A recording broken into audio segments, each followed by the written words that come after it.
All right, guys. So finally, we get to do one of these online lectures, right? So it's been a good minute, right? But here we are back again. Okay. So it looks like last time we met, so we were looking at probability problems in which we were having these contingency problems, tables rather, right? In which we are given basically two different categories, right? Like we did already one of them had to do with selling cars, right? Used and new SUVs and small cars. So we're gonna have a similar situation here, right? In which we have um, this information about flights coming out of New York and coming out of Los Angeles, right?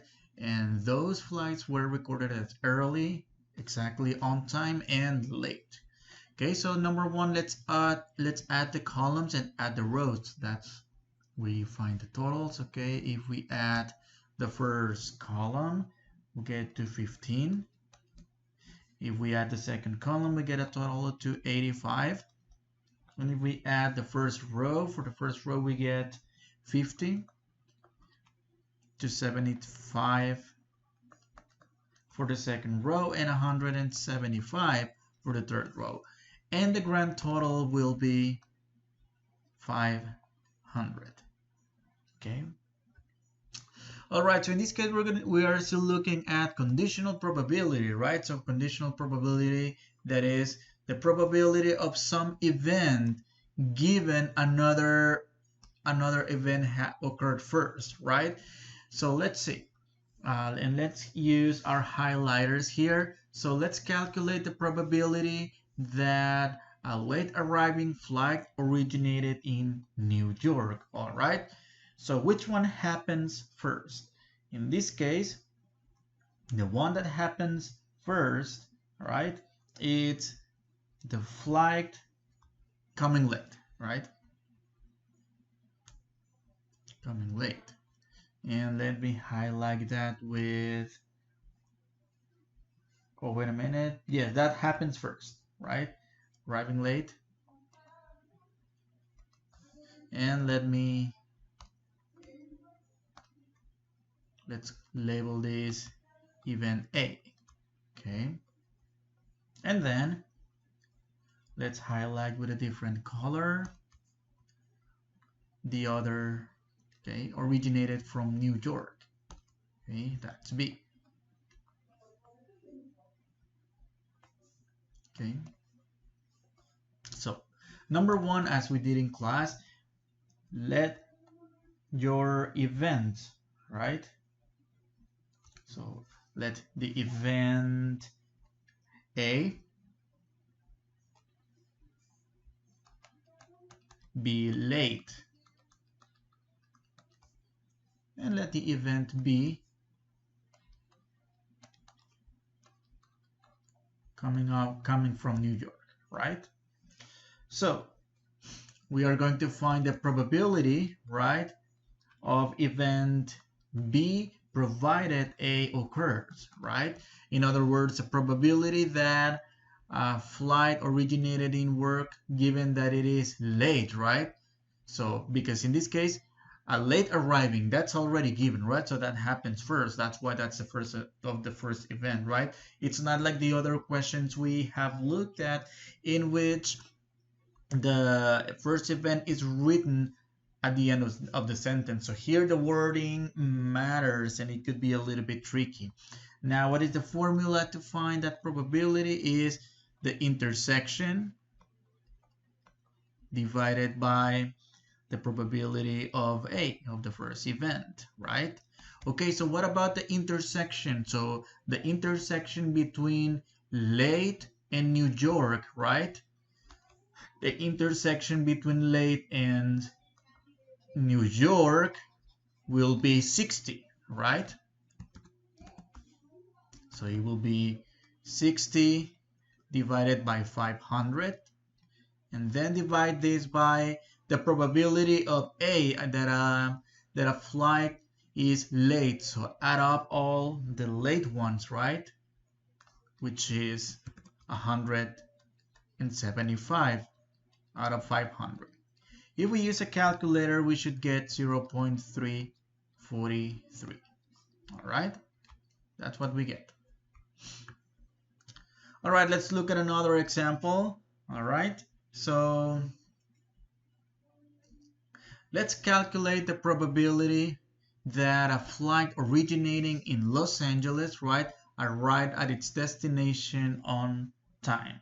All right, so which one happens first? Again, a flight originating in Los Angeles, right? That is the given information, right?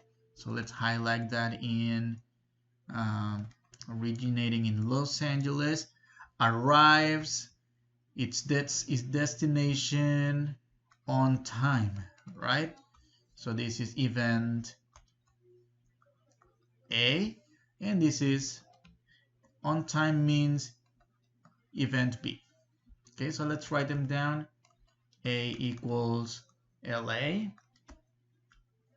and B equals New York. No, not New York, LA.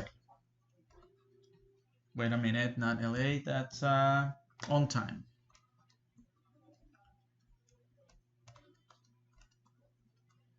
All right, okay. So let's find the probability that B occurs provided A occurs first, right?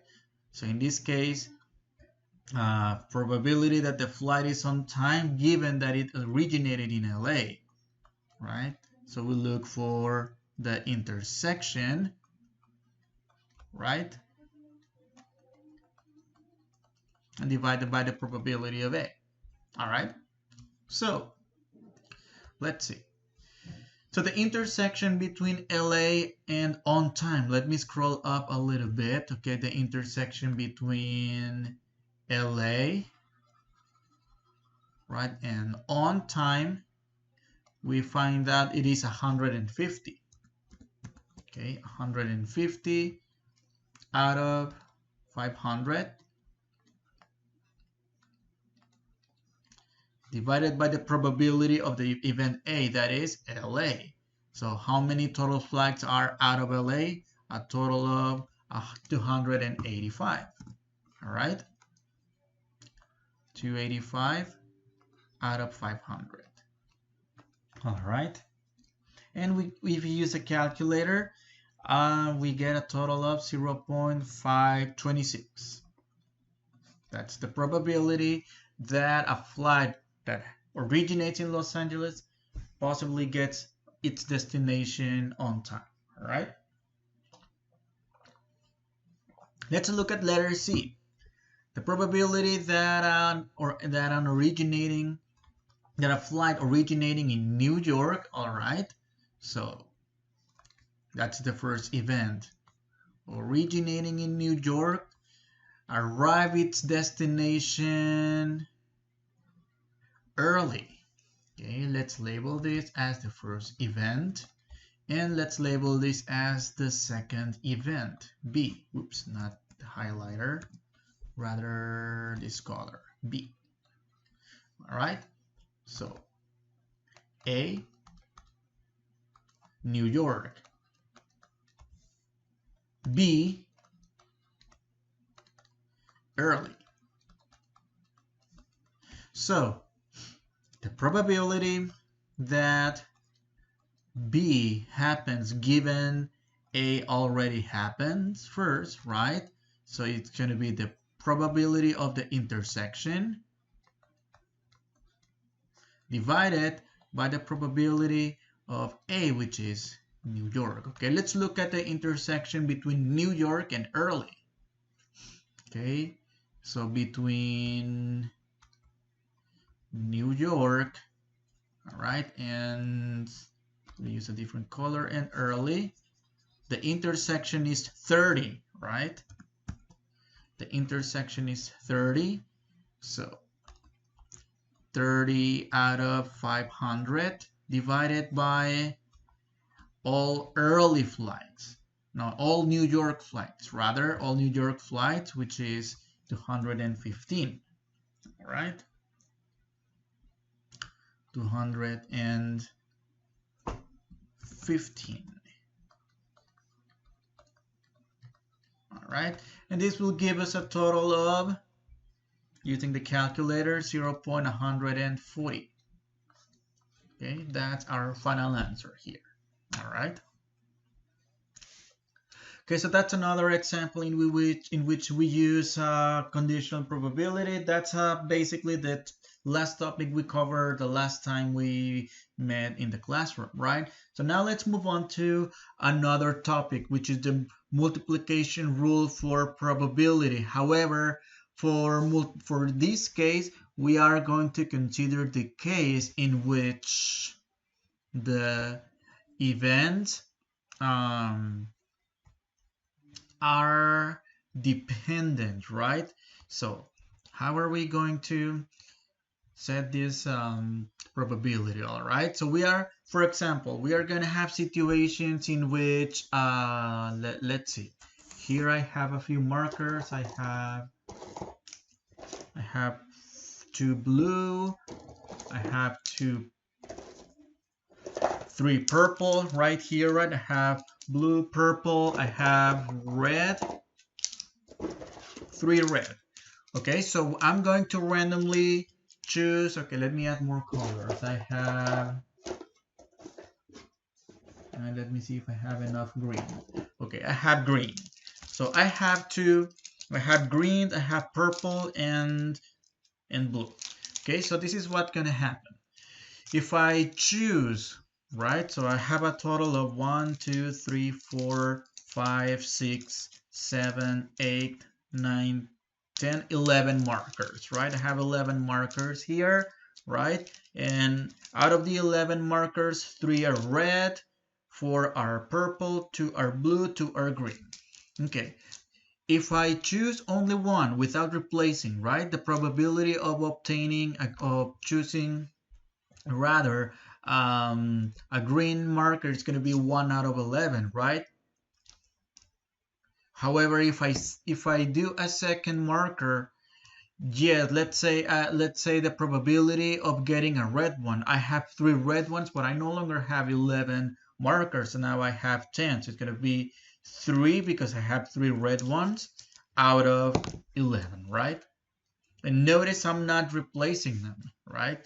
I'm keeping them. And then what about the probability of blue? Well, I have 2 blue markers and I remain with 9 from the previous round, right? So I'm gonna have 1 out of 9. Okay, so notice I'm doing 1 at a time. Okay, so let's see. What if for some reason instead of doing 1 by 1 I get 3 at a time, right? 3 markers at a time. What's the probability to draw the three red ones? So the 3 red ones, well, the probability is going to be 1 in the first case, 3 out of 11, 2 out of 10, 1 out of 9, right? And that's what we're going to do in this case, right? Okay, let me put the markers away here. And let's do an example. And notation is going to matter here, right? So the formula that we will fundamentally use here is this right here, which is no other than an arrangement of the conditional probability, right? Just multiply both sides by the probability of A, right? Basically isolate P of the intersection A and B, which is the 2 events occurring at the same time, right? And we can extend this to 4 events, right? I mean 3 events, right? And this will be the formula. We're going to do a bunch of examples in which we will look at the notation first and then do the calculation. Actually, the calculations, you will find out that they are really simple, right? It's all multiplications. I guess the tricky part is to keep in mind that when we have a set of elements like the markers that I just showed you, right? In that case, we need to keep in mind that the probabilities change every time I choose one marker, right? So let's do an example. Okay, so a card is drawn from a standard deck and not replaced, right? A second card is then drawn what is the probability that both cards are clubs? All right. So we are going to draw one card and then two cards and then a second card. So that means this situation will be comprised by two events. Okay, what are those two events? Event A, let's write it down. I know this is really simple and you can do that in your head like right off the bat, but again, keep in mind that on the homework and on the exam, we need to see the notation here, right? How you define each event A and B. So event A is first card. Okay. The first card is a club. And then we have a second event, right? Okay, let me see what's going on here. Okay, let me choose a different color.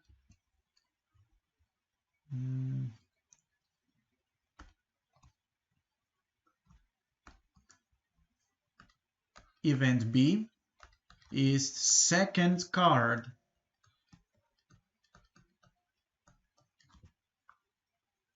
is a club as well, right? Yep, this is supposed to be a B. All right, we got it. All right, how are we going to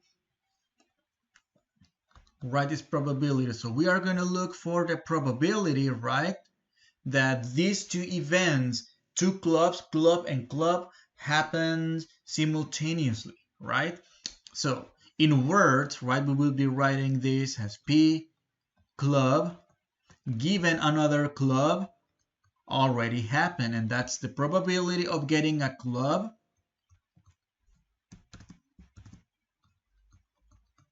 in the first place, all right, times the probability of the second event, which is also club. I know it's going to be all clubs and clubs, but when we have different situations, I will show you how that will make a huge difference, right? Provided we already got another club, right? In other words, in our probability notation, right, in the usual notation, probability of A given of B given A, which is the probability of the first event A occurring times the probability of the second event, right? We got the first and then the second event, but in this case for the second quantity, we multiply by the probability that event B occurs given A already happens, right?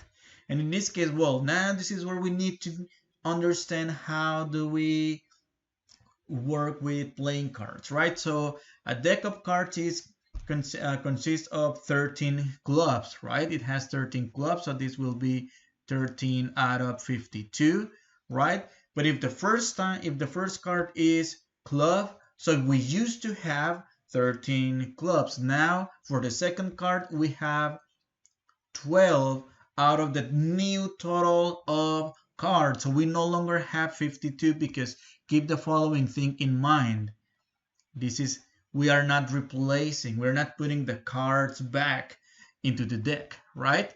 So this is out of 52, okay? If we multiply these numbers, we should get 0.059, all right? And that's the probability of obtaining two clubs in a row, all right? Okay. Now, a card is drawn from a standard deck, but in this case, it is replaced, right? It is replaced. A second card is then drawn. What is the probability that both cards are hearts, right? Okay, so again, we are going to define two different events. Event A, which is the probability that the first card is a heart. And event B, which is the probability that the second card is also a heart. All right, also a heart. Okay, in this case, what is going to be the situation? Okay, let's think of my markers again as the cards, right? So in this case, I'm going to draw a card. It's going to be a heart, okay? And then I'm going to put it back in. So in this case, this won't change the probability for the second trial, right? So in this case, it's not going to be the other we are going to use the other multiplication rule, right? In which, and I think we already did this in class, a probability of heart, given that we get a heart in the first round, right? So this will be the probability of obtaining a heart. Well, actually, let me look at my notation here. This one right here should be an intersection symbol. All right.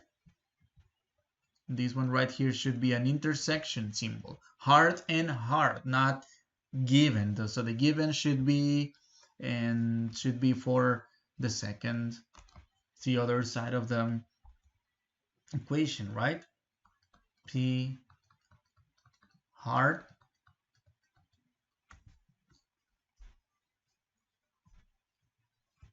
And I think I misspelled heart, right? I added an H. And given a heart occurs also, right? In other words, P of B given A, right? In this case, this is going to be, okay, the probability of the first event, A, it is a heart, right? But the thing is, when I put the card back in the deck, right, I'm going to have the second probability to be the same, exactly the same, PA times itself, right? Because in this case, when we put it back, it doesn't change. When we put the card back in the deck, it doesn't change the probability, right? So in this case, we're going to have 13 out of 52 times itself, 13 out of 52. And this will give us a total of 0.063 probability, right?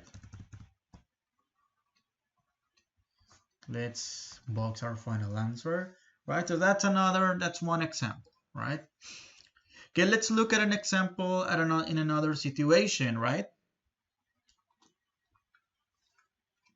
So the following are the grades of 20 students in a class, right? Okay, let's highlight the information.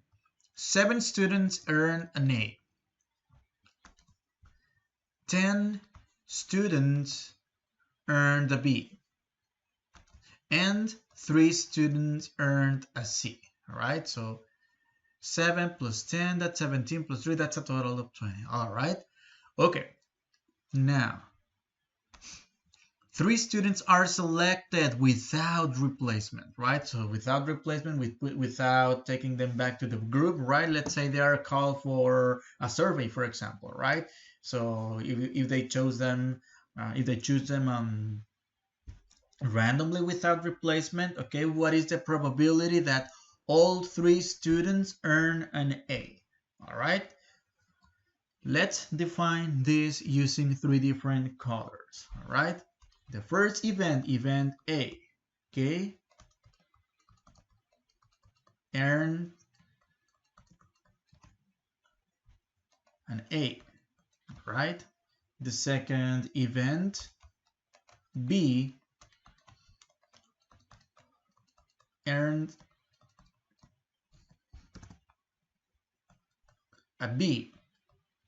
No, not a B, an A, right? Also an A. And finally, event C, also earning an A.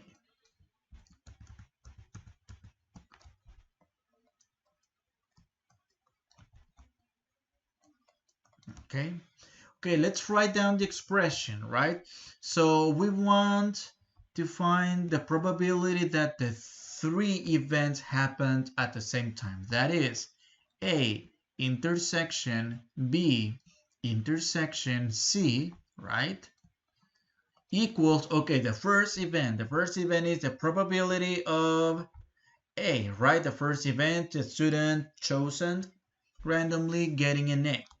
And then if we succeed, right, then the second probability, okay, the probability of the second event, which is B, provided or given that the first event already happened, right?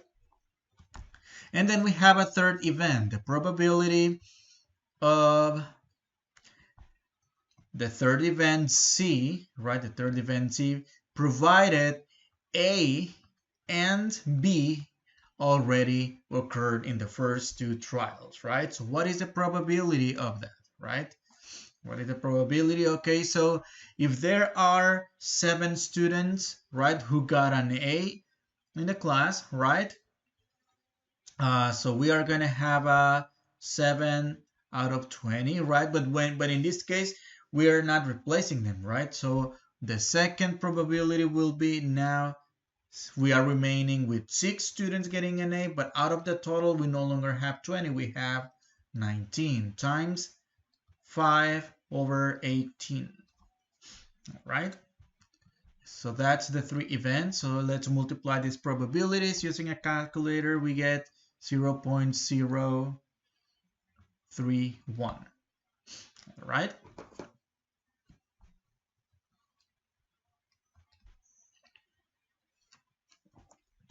Okay, let's look at another example. Okay, 3 students are selected without replacement again, right? Without replacement. Determine the probability that none of them earn an A, all right? None of them earn an A. All right, here we need to know something. We need to keep something in mind. Okay, number one, we need to keep in mind that, okay, let me add another pen and let me do this in pink, okay? So 7, oops, that's too thick. Let me, okay, like this. We know 7 students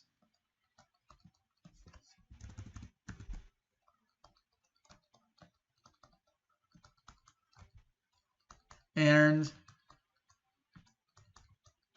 an A, right? Which means that 13 did not get A, right? So 7 out of the 20 got an A, the other 13 didn't get an A. All right, because that's the event we are looking forward to, right? The probability that none of the students earn an A, all right? So how are we going to find this probability? Okay, so let's define the event. Okay, event A, not an A. Event B, also not an A. And event C, not an A. All right, so the probability that the 3 events happening, right, A intersection with B intersection with C, right, is the same. It's equal to the probability of A times the probability of B, right? Given that A occurs times the probability of C given A and B occur at the same time, right? Putting numbers to this, we get the following. Well, so 13 out of 20 didn't get an A, right? And then we are going to multiply that by the remaining, which in this case, well, if we already got 1 student who didn't get an A, we are remaining with 12 out of the new total, which is 19, and then 11 out of 18, right? Using a calculator, this will give us a 0.251. Right? Okay, let's go back to playing cards. Okay, let's go back to playing cards. So we have an ordinary deck of cards, right? We are going to get 3 cards, right? Different situations. 3 cards without replacing them, any of them, all right? So that's the key here, no replacement. Okay, so what is the probability that we get 3 jacks in a row? All right, so in this case, let's denote event A, which is jack, event B, which is also a jack, and event C, which is also a jack. All right, so the probability that we get the 3 of them, that is A intersection B intersection C, that's P of A as usual times P of B, provided A already occurs. And then times the probability of C times A and B occurs. All right? So that's how we denote 3 events occurring at the same time. We're going to look at an extension rule to this. I will show you as soon as I'm done with this example, right? All right, so let's just put numbers to this. So, okay, number 1, again, here is where we need to understand how many cards of each type do we have in our deck of cards, right? So it turns out that how many jacks do we have? We have 4, right? We have 4 out of 52. If I draw 1, right? If I draw 1 jack, the probability for the next jack will be reduced to 3 out of 51. And then for the third jack, the probability will be 2 out of 50. Okay? If we simplify this using a calculator, we should get a really, really small number. I'm going to give you the answer. That's 1 over 525, which is basically 0.00018. That's what I got on the calculator. Okay, that's an example. Okay, now let's look at letter B. Letter B, we will finally have we are going to have different categories going on, right? So let me highlight with green the first card. So getting an ace, and then a king, and finally a queen, right? In order, right? Order is going to matter. I'll show you at the end why order is going to be important in this case when it comes to probability calculations, right? So let me denote all the events. A, which is ace, event B, which is a king, and then event C, which is a queen. All right, a queen. All right, so in words, we're looking for the probability, right? We're looking for the probability that we get an ace and a king and a queen. All right? And that will be the probability of getting an ace in the first place times, in the second place, the probability of getting the king, right? But that king, given that the ace already occurred in the first instance, right? So, and then for the third event, the probability of getting a queen, provided in the first 2 events we already get an ace and a king. All right.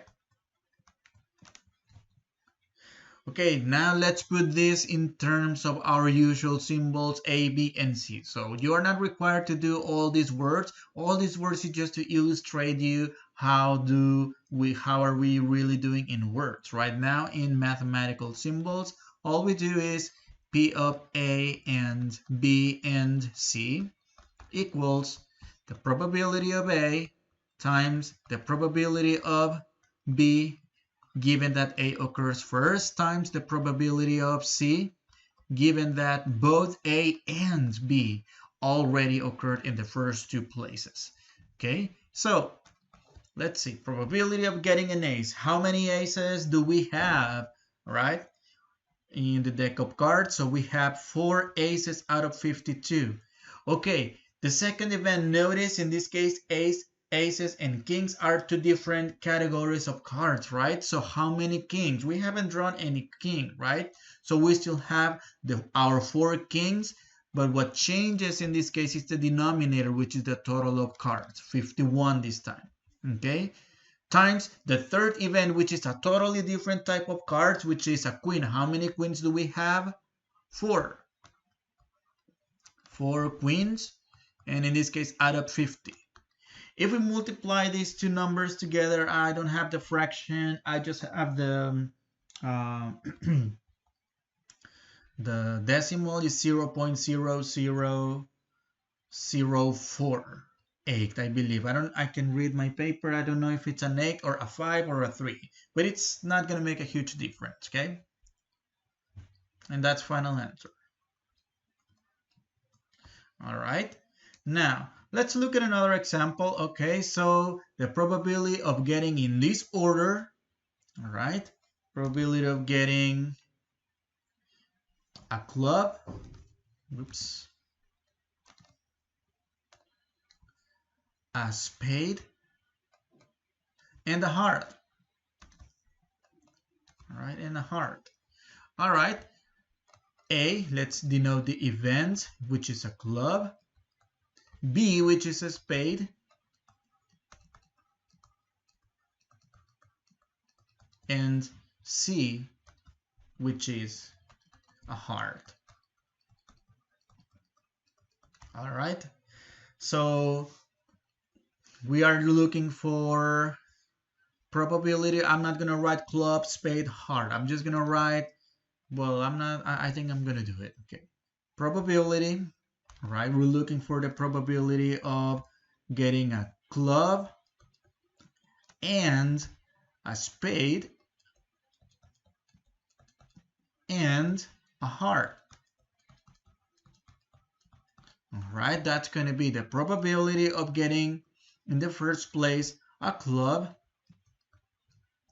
times the probability of drawing spade. But given that in the first place a club has already drawn, right? And the third event, it's a probability that we get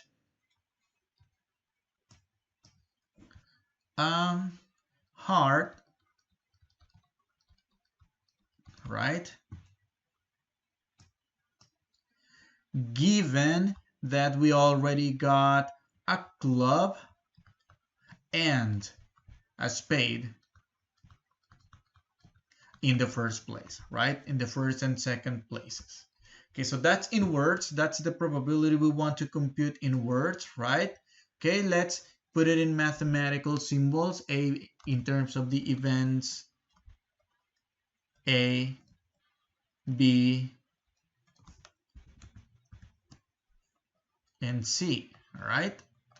So that's the probability of A times the probability of B, provided A already occurs, times the probability of C given B, A, and B occur in the first and second places, right? So let's just put numbers here, right? Okay, so how many clubs do we have? How many spades do we have? How many hearts do we have? Okay, there are 3 different categories, right? So we have a total of 13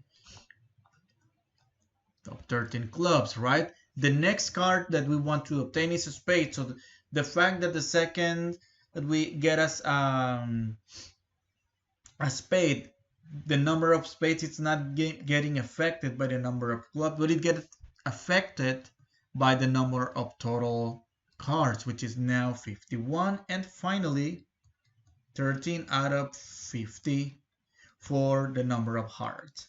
If we use a calculator, we should get a 0.017. All right, that's what we get here.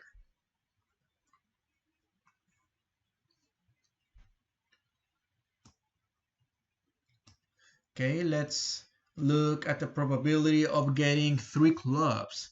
Okay, what about the 3 clubs? Okay, event A, a club. Event B, another club. Event C, which is another club. All right, so the probability of A and B and C is equal to the probability of the first event times the probability of the second event, provided or given that the first already occurred, times the probability of the third event, C in this case, given or provided that both A and B already occurred in the first 2 instances, right? Okay, let's put numbers to this now. Okay, so how many clubs do we have in a deck? So it turns out we have 13 clubs, right? Out of 52, right? Now in this case, because we already got a club, we are going to have 12 out of 51, right? And finally for the third round, we are going to have 11 out of 50.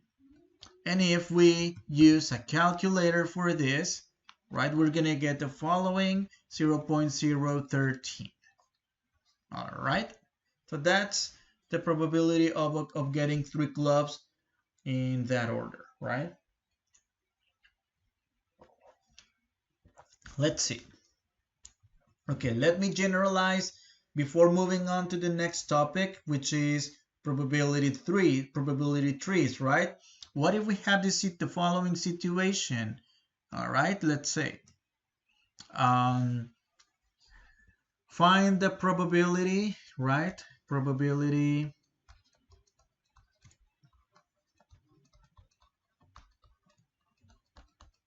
of getting, let's say, club, heart. Okay, let's make this different. Club, yeah, okay, let's do that.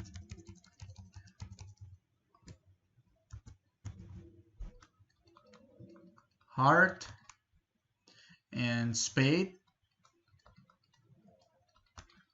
Heart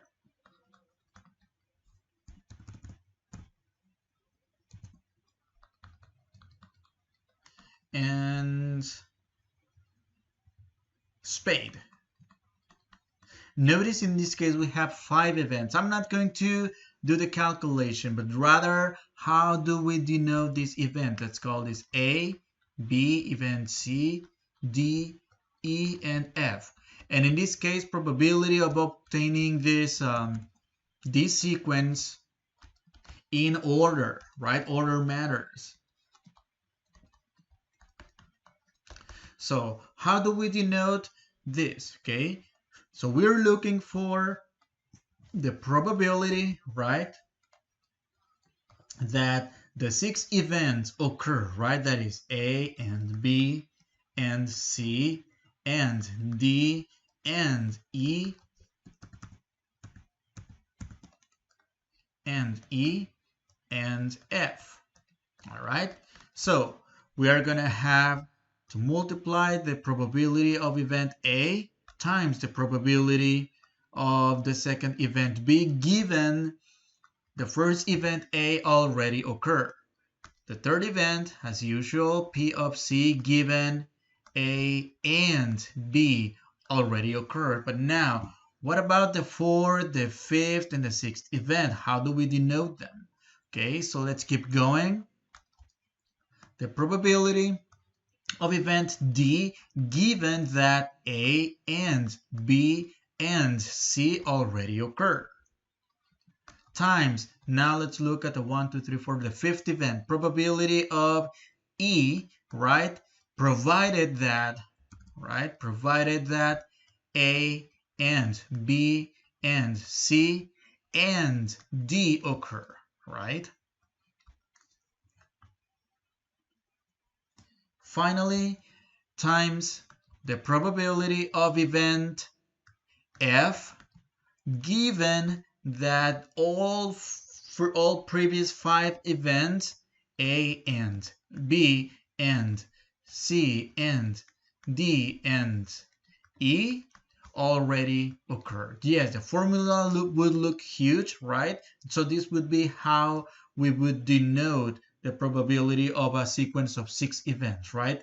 That is the probability of the 6 events happening at the same time, right? And we just add and add and add another event, right? See, how are we doing, right? So that's how we would do if we have more than 3 events, right? In this case, a chain of 6 events, right? All right, let's move on to another topic, right? And the next topic will be tree diagrams, right? And I think we already looked at this earlier, right? So let's consider the case in which a couple gives birth to 3 children, okay?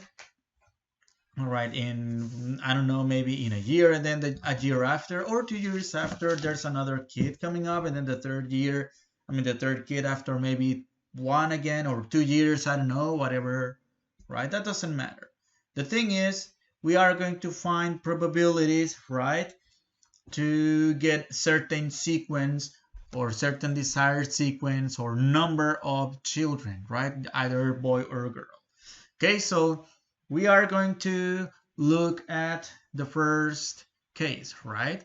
Okay, if it's male, of course, it's going to be a 1/2. It's going to be, basically, we are going to consider the 50-50 case, right?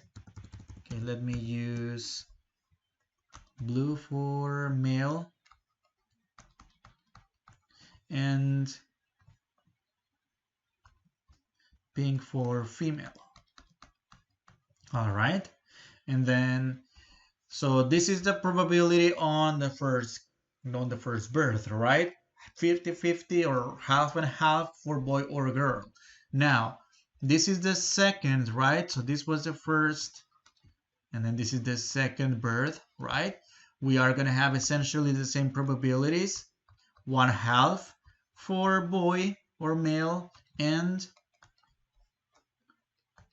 1/2 for female. All right.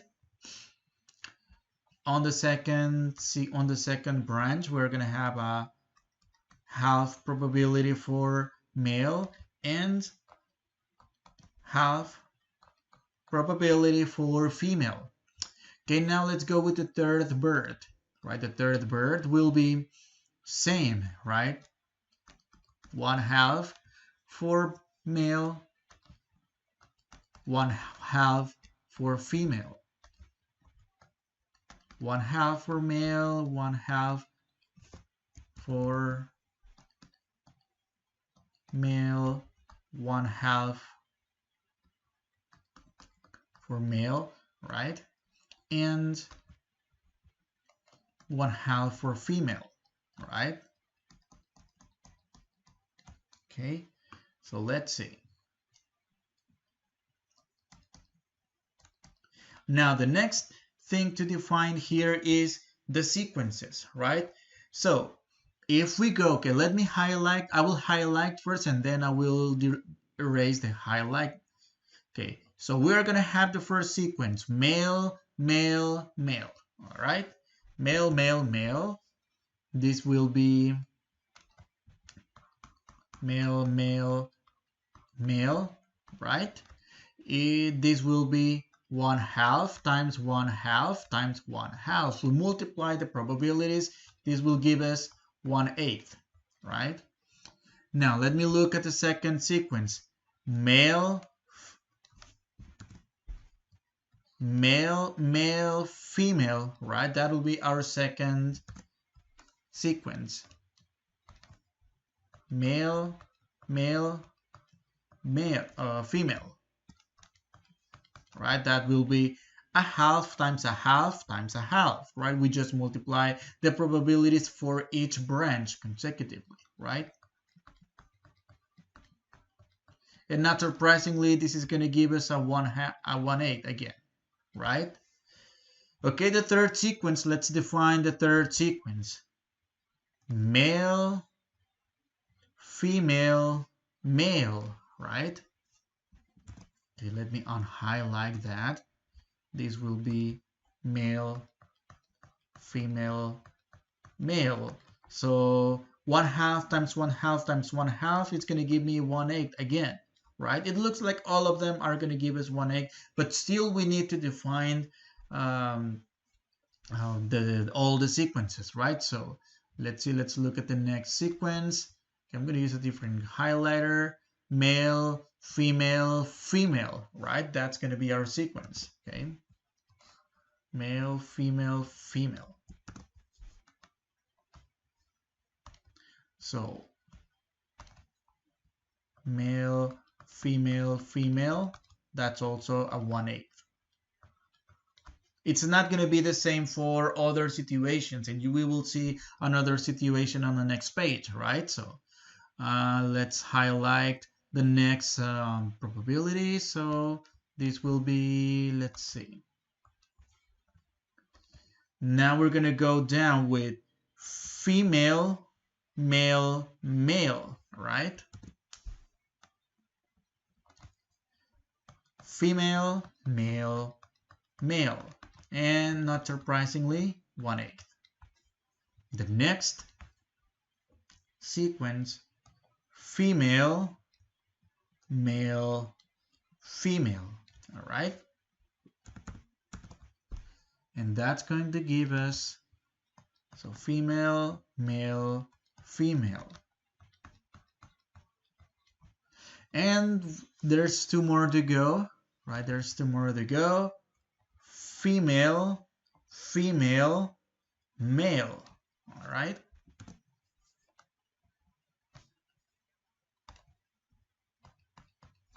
Oops. Female, female, male, all right? And this will be also 1/8. And last but not least, female, female, female, all right? All females, okay? Female, female, female, okay? And this will be 1/8 also, all right? Okay, based on this probability distribution that we have, we can think of this as a probability distribution, right? So what is the probability of obtaining all males? So looking at the first example, at the first question, okay, let me zoom in again. Okay, we're looking for the probability of getting all males, right?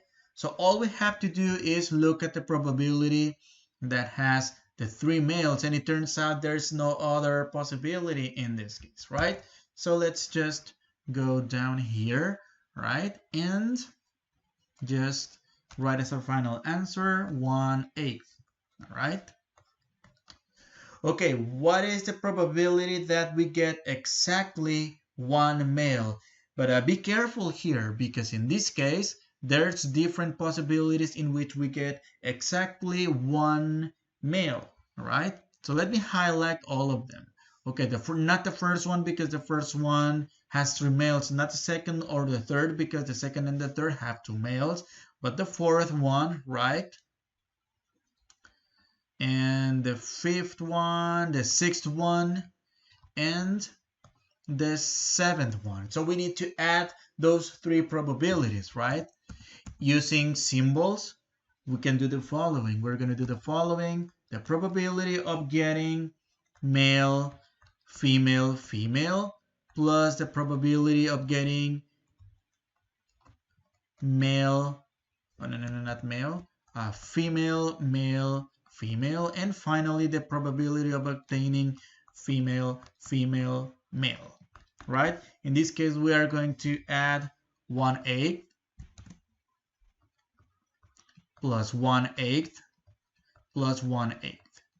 This will give us a total of 3/8. So that's the probability of getting exactly one male. All right. Okay, the probability of giving birth to at least one male. All right. Okay, let's look back to the probability tree that we have, the probability distribution that we have. Okay, at least one male would be this guy right here, this guy right there. That's at least one male. This is at least one male. This is at least one male. This is at least one male. This is at least one male, right? This is at least one male, but not this one, right?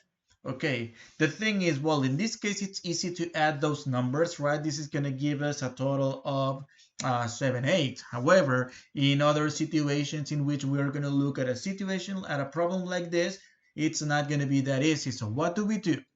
Use the complement definition. Remember the complement, right?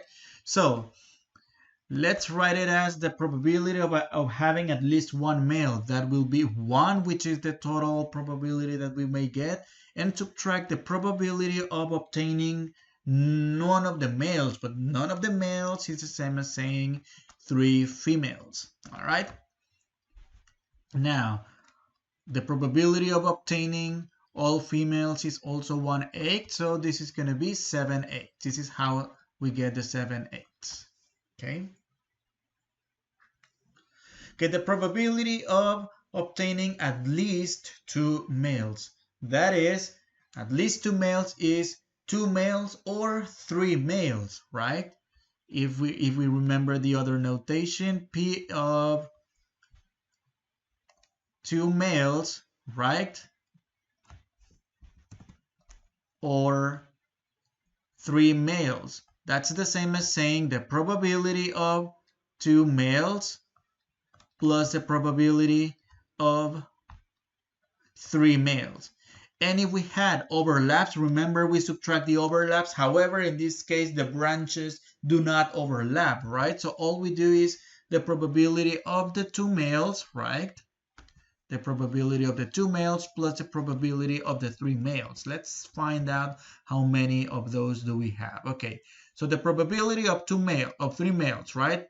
We got it down. 1, and then 2 males, 2 males, 2 males, and what else do we have? Do we have another 2 males? So I think that's about it. At least 2 males, right? 1, 2, 3, 4. Okay. 2, 2. Yes, I think that's about it, right? So that's going to be 4/8. That adds up to 4/8. That's 1/8 plus 4/8. No, not 4/8.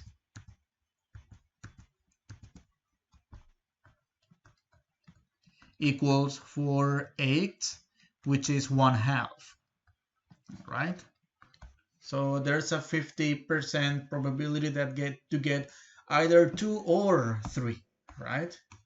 And the probability of all females, right? What about the probability of all females? 1/8. It's the same as the probability of getting all 3 males, right? Okay, let's look at another case in which we have the same similar situation, right? Let's see. Okay, so now we have a bag with 7 balls in it. There's 4 of them white and 3 of them are red, all right? We are going to get 1 ball and then return it. So in this case, it's with replacement, right? So we get, let's see, these are 3 red and for white. Well, I don't have white. I'm going to use purple instead of white, right? So 3 red and 4 white. So I'm going to randomly, without looking, okay, to get a red. Oh, I got a red. And then I'm going to put it back in, right? I'm going to choose another one randomly without seeing. I get a purple one. So what's the probability now? I have a total of 7 markers, right? Or 7 balls, right? So that's 3 red and 4 white, a total of 7. The probability to draw a white is 4 sevens and 3 sevens for red. All right. Now, let's denote this. Okay, I'm going to use red for red. Red equals 4 out of 7. Red 4 out of 7. The upper branch will be the red one. And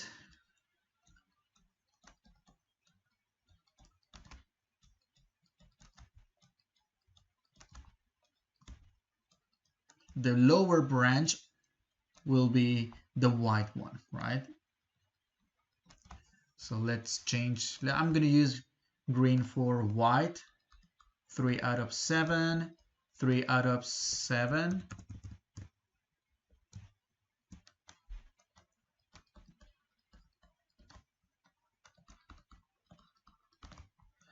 White, 3 out of 7.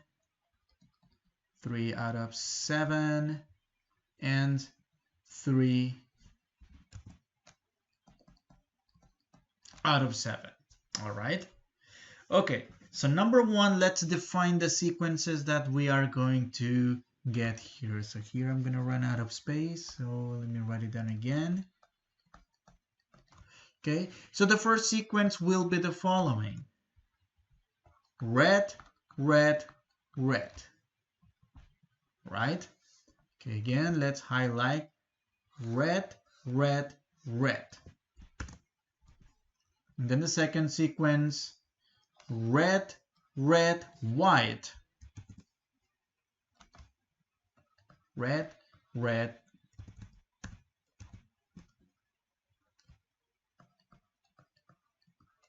red, red, white. And then the third sequence, red, white, red. All right? Red, white, red. And then the next sequence will be red, white, white. Right? Okay, let's move on to the other branches. So this will be the sequence white. I forgot this is red and red. Okay, let me write this red and white. I forgot to write this one. Okay, so we got white, red, red. And then the next sequence will be white, red, white. White, red, white. The second to the last sequence will be white, white, red.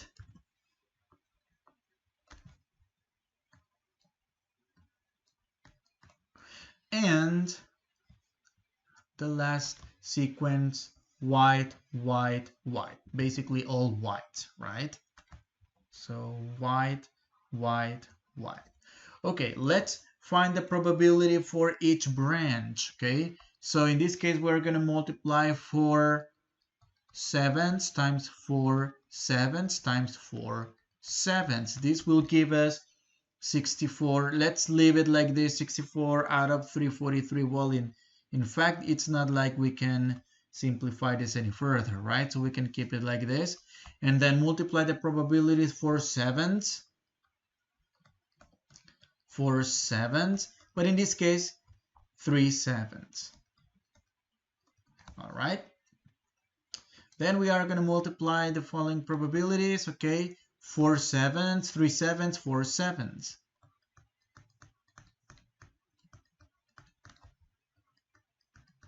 Okay, let me highlight what I'm multiplying now. 4 sevens, right? 4 sevens, 3 sevens, 4 sevens, okay? And then I'm going to multiply 4 sevens, 3 sevens, 3 sevens, okay? 4 sevens, 3 sevens, 3 sevens. Okay, I forgot to write the answers to this. This is 48 over 343. This is also 48 over 343. And this is going to be 36 over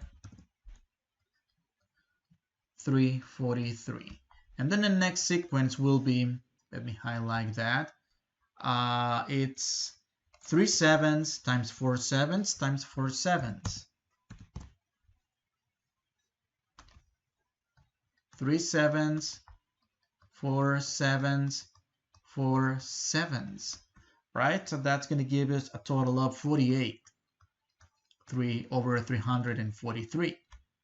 And then the next sequence, 3 sevens, 4 sevens, 3 sevens.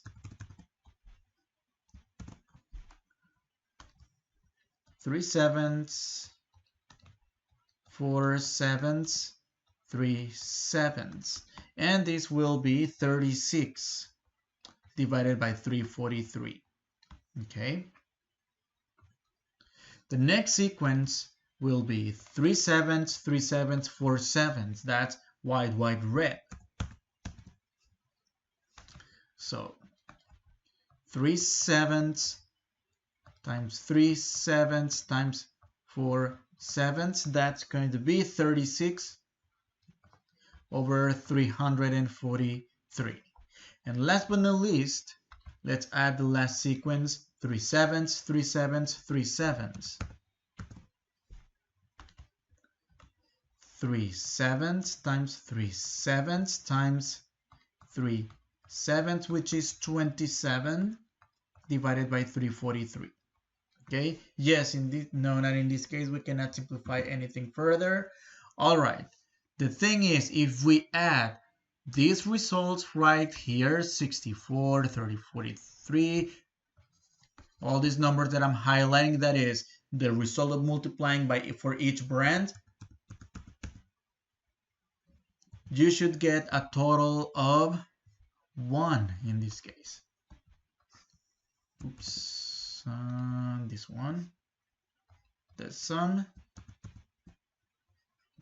equals 1, right?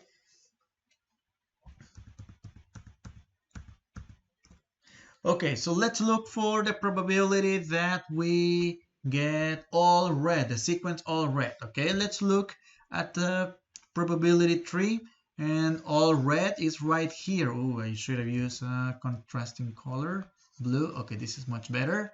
64 over 343. Okay, so the answer to this question is 364. Let me use blue now. 64 over 343. All right, the probability of having exactly 1 red. Okay, let's highlight the ones that have exactly 1 red. Okay, I'm going to use yellow. Okay, 1 red, exactly 1 red, exactly 1 red, and exactly 1 red. There's no other branches that have only or other sequences from each branch that have only 1 red, right? So we are going to add 36 over 343. Okay, how about simplify this plus 36 plus 36, because the denominator is the same, right? We have a common denominator, no need to write 3 fractions. This will give us a total of 108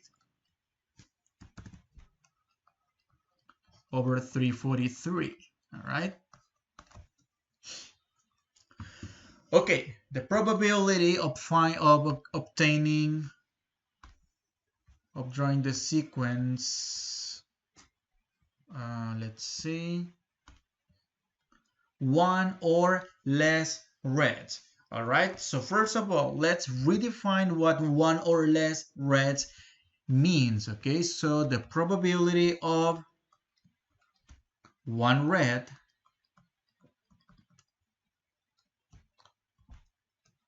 plus the probability, remember this is the OR rule. The OR rule means addition, right?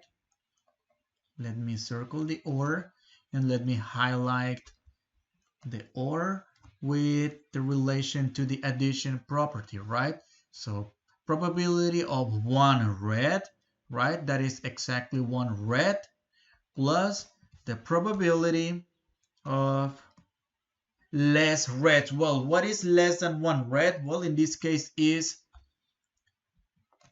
none of them are red, no red, right? That is, in other words, the sequence of all whites, right? But we don't, in this case, if you think about it, we don't have to look at the branch at all because the probability of all red, right? I mean, the probability of one red is the same as saying exactly one red. And we already calculated in part B, that's 108 divided by 343. Okay, so this is 108 divided by 343 plus the probability of no red, but no red is all white, right? Which is the last sequence of all whites, right? The ones I just highlighted. And the probability of having no red is 27 out of 343. Okay, and to add these numbers, use a calculator, we should get 135 divided by 343. Okay, final answer. Okay. All right, probability that we get at least one red, right? So that could be one red or two reds or three reds, right? However, we are not going to write all these numbers, right? That's three reds, two reds, two reds, one red, right? That's at least one red. Okay, let me highlight all of them one at a time, right?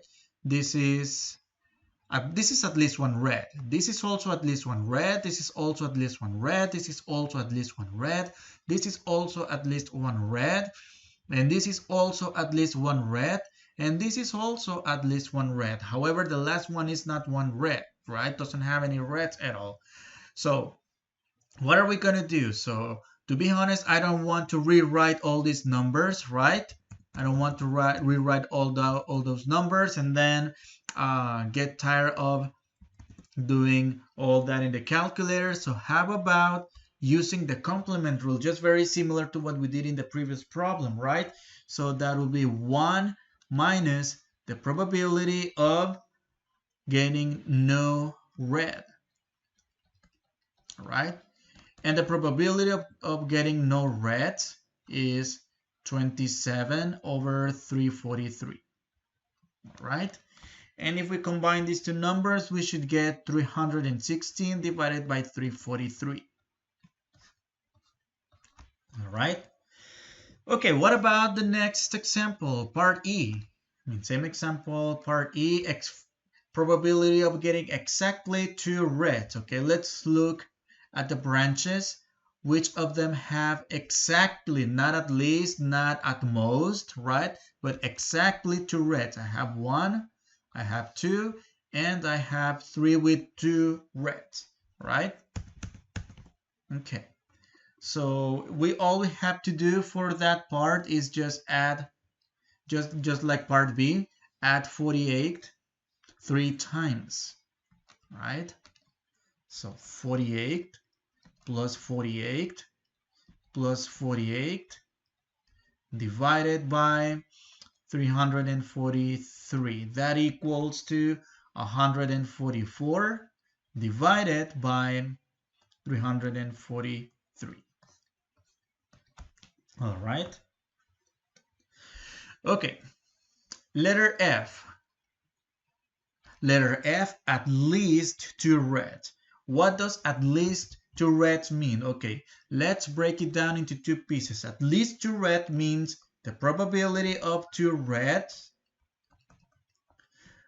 plus the probability of 3 red, right? And we don't need to do any calculations. Again, guys, check this out. 2 reds is the same as exactly 2 reds, which we already calculated here, right? So no need to do it again. Okay, 144 divided by 343. Just need to keep in mind that these are different ways to denote the same thing based on the and then use the results that you already obtained before, right? And then let's look at the sequence for 3 red, which I'm going to highlight here. 3 red and 3 red, which in this case is 64 divided by 343. Okay, 64 over 343. All right, if we add these two numbers together, we should get 208 over 343. All right. Okay, let's look at another example. Okay, the same situation. We have a bag. Well, this doesn't look like a bag. It looks more like a can, right? Or like a cup, right?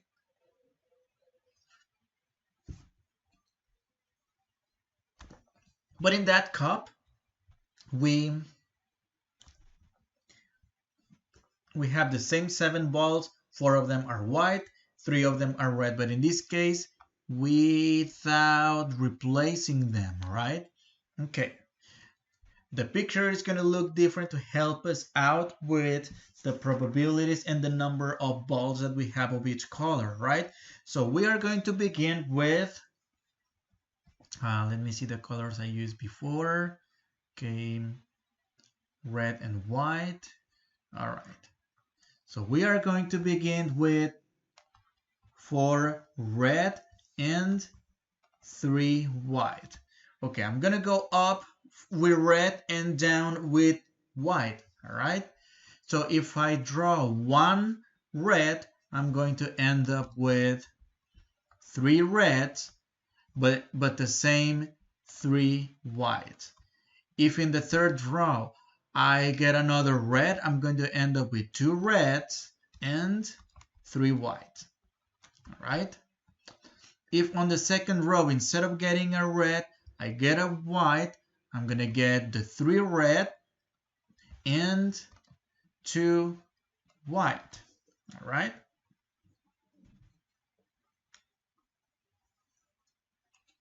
And then, looks like I have this upside down.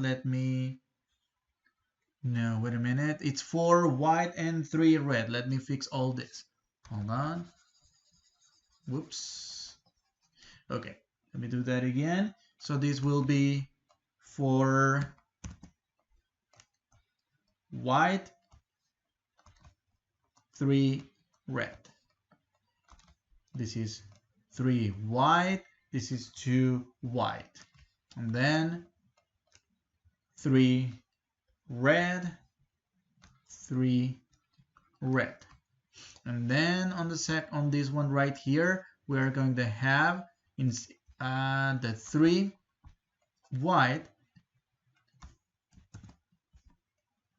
and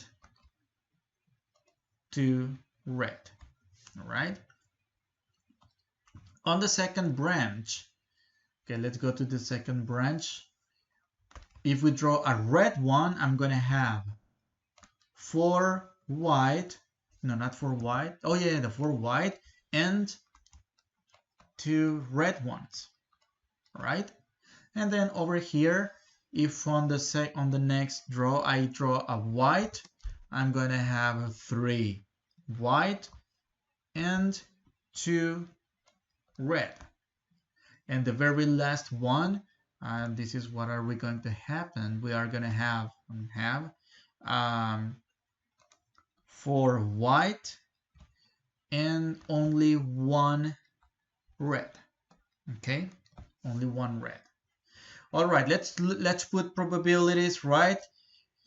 So the probability for getting a white in the first place is going to be 4 out of 7. In the second place, it's going to change to 3 out of 6. Don't reduce to 1/2. I'll do this for a reason. And then the last one will be reduced to 2 out of 5. In the second branch of the second row, we are going to have 3 out of 6 for green and 2 out of 5 for green. Okay, this is 3 out of 5 for green, and then it will be 3 out of 5 for green, right? And then for the second branch, we are going to have 3 out of 7, right? And then from here, we are going to have 6 balls, so this will be 2 out of 6 for red and 4 out of 6 for white. Then on the next row, this will be 3 out of 5 white and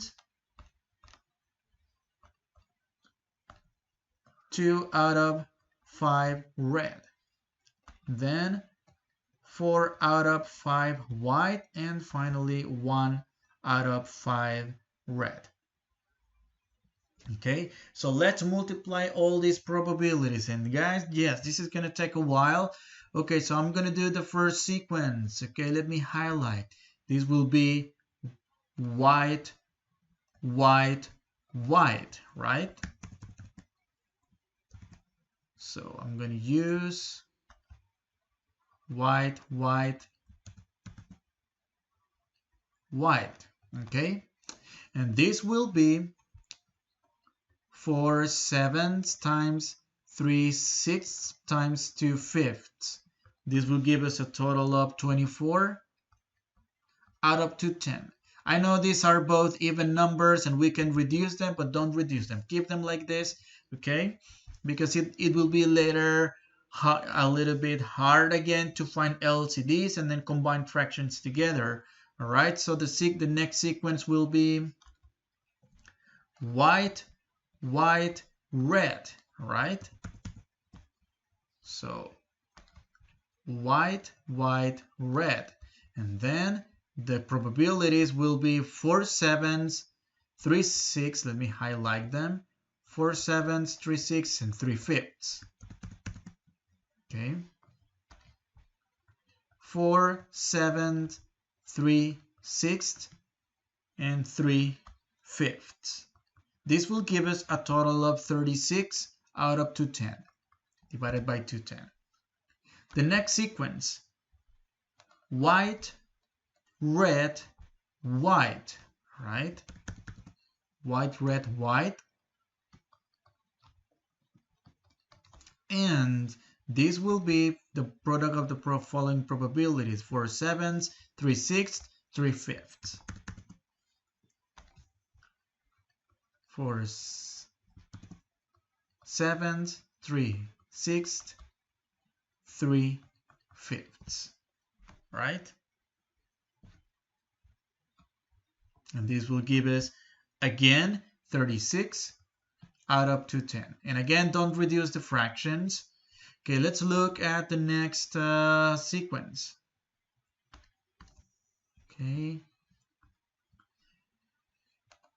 White, red, red. Okay, so white, red, red. So this will be the product of the probabilities for 7th, 3 sixths, 2 fifths.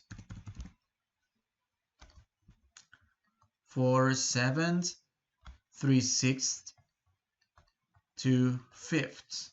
And this will be totaling 24 divided by 210, right? Okay, let's keep going with this. Okay, now let's go red, white, white,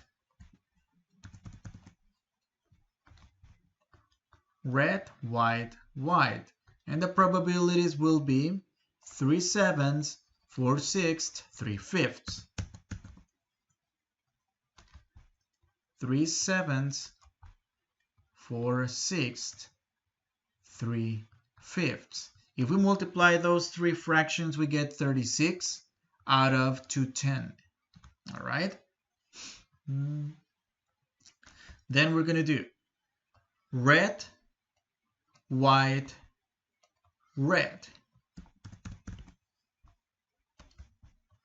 Red, white, red. Okay. So that's going to be the product of the following probabilities: 3/7, 4/6, 2/5. 3/7, 4/6, and 2/5. Okay, so if we multiply these numbers, we should get 24 out of 210. Okay, and let's do the last couple sequences: red, red, white. Red, red, white. And this will be the product of the probabilities: 3/7, 2/6, 4/5.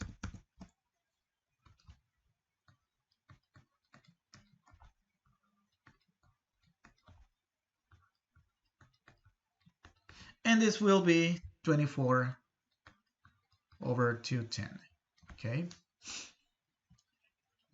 And last but not least, red, red, red.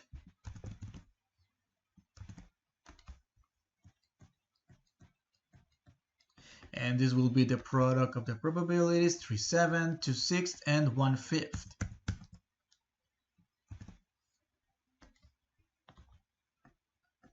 3/7, 2/6, 1/5.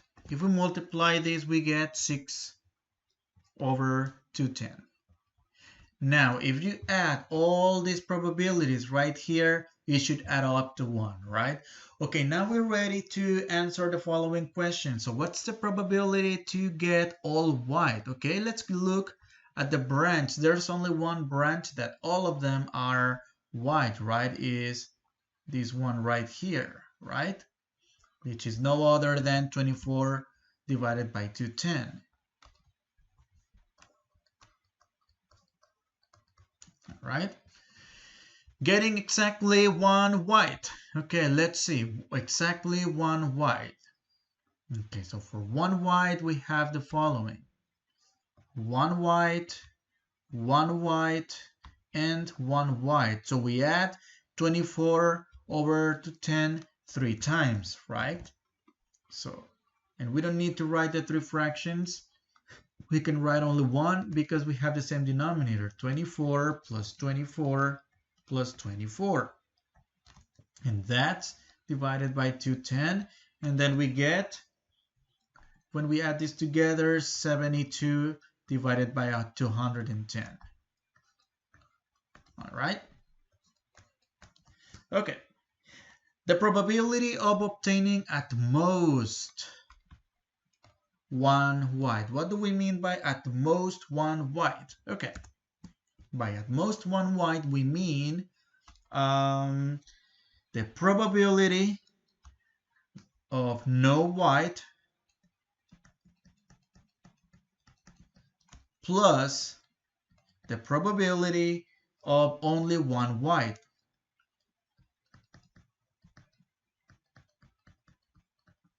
Oops, I misspelled white. All right. Again, just like the previous example, exactly one white is the same as just saying one white, and we already calculated here, right? So no need to recalculate the second term, right? So this will be equal to something plus 72 over 210. Okay, what about the probability of getting none of them white? None of them white is precisely this one right here, which is all red, right?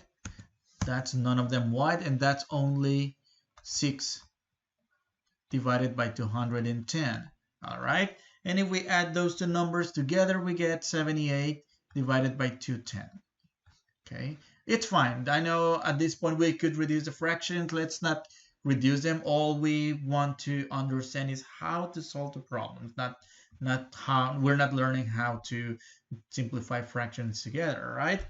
Okay, the probability of obtaining at least one white. Okay, so at least one white.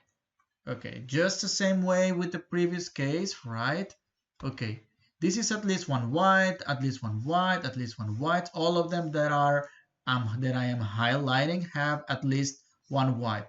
But honestly, I don't want to type all of them in the graphing calculator to get the result. We can use again the complement rule, right? For the complement rule, this is the same as 1 minus the probability of no white, right? And this will be 1 minus 6 divided by 210. And this will be, as a final answer, 204 divided by 210. Okay?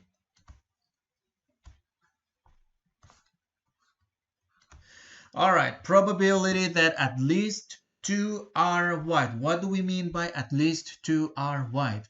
So this means the probability 2 white plus probability of 3 white. All right. Okay, how many of them are 2 white? Okay, 2 white. We have them, let me highlight them with yellow. This is 2 white, so this is, and so this is. So that's 36, 36, and 36, right? So this will be 36 plus 36 plus 36, all divided by 210, plus the probability of all 3 white. Of all 3 white, we already did it in part A. That's 24 over 210. If we add this together, we should get 156 divided by 210. Okay? And that's our final answer. That's another example in which we use probability trees to solve examples like these situations. Okay, one last topic for this video, guys. So it's multiple repetition. So what do we know? What do we mean by multiple repetitions? Well, this is related to finding probabilities in which involved are independent terms. No, independent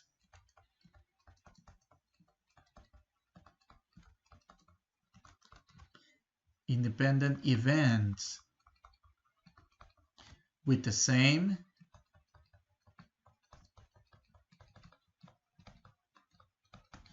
probability of success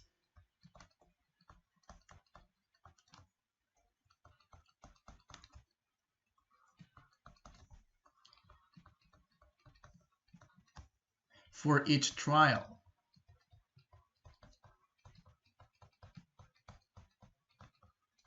Right? Or in this case, the fact that doing a trial first and then doing the second trial doesn't depend on whatever happens on the first. Like for example, the deck of cards, right? If I draw a card, right, without replacing it, that changes the number of cards remaining and changes the probability of getting another card of the same. For example, if it's an ace and then another ace, and then we every time we draw a card, we're running out of certain type of cards, right?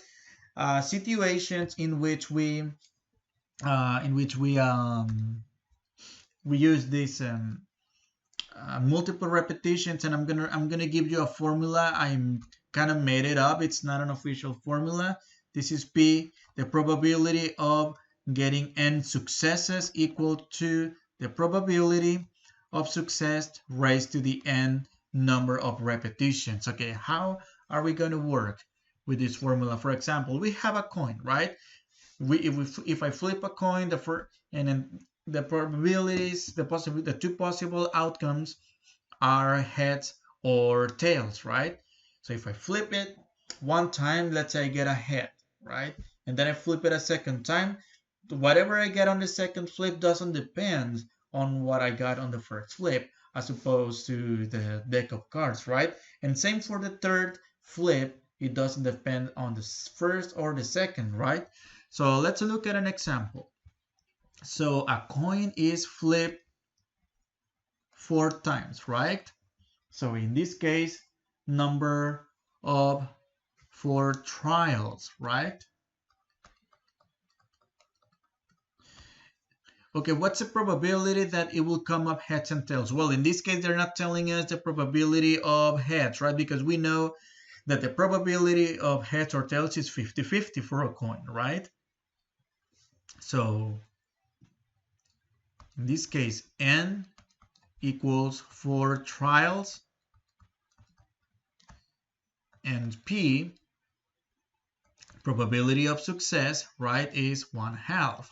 So we're going to find the probability of doing 4 trials. This is going to be 1/2 times, raised to the 4th power, and this is going to give us a 1/16. Okay. What's next? A spinner has 5 equal sized regions. Okay, let's draw that. Okay. All right.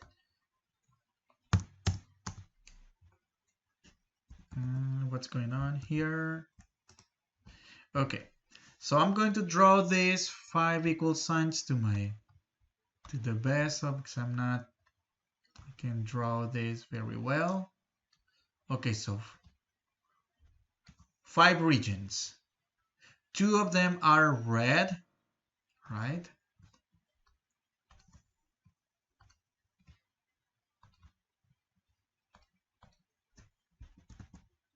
Two of them are red, and the others are white. Doesn't matter where the reds are, it doesn't matter. So this is going to be the same probability, right? So 2/5. Okay, so number 1, number of trials.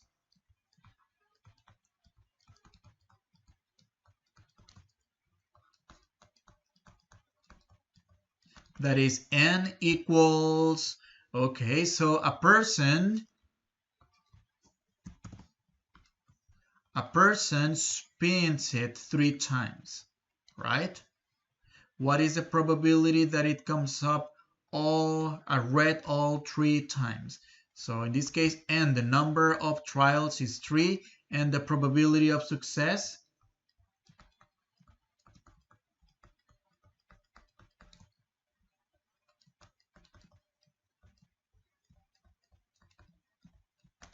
this will be 2 out of 5, or 2/5, right? So let's find probability P of 3. 3 successes, right, on the 3 trials. This will be 2/5 raised to the 3rd power, and that should give us 8 divided by 125. Okay, right? Another situation in which multiple repetitions are coming into play. So find the probability of correctly answer the first 3 questions of a multiple choice test if random guesses are made and each question has 6 possible answers. All right, so let's see the number of trials.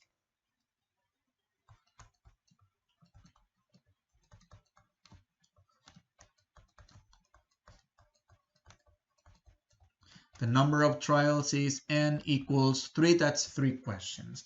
Now, probability of success. The probability of success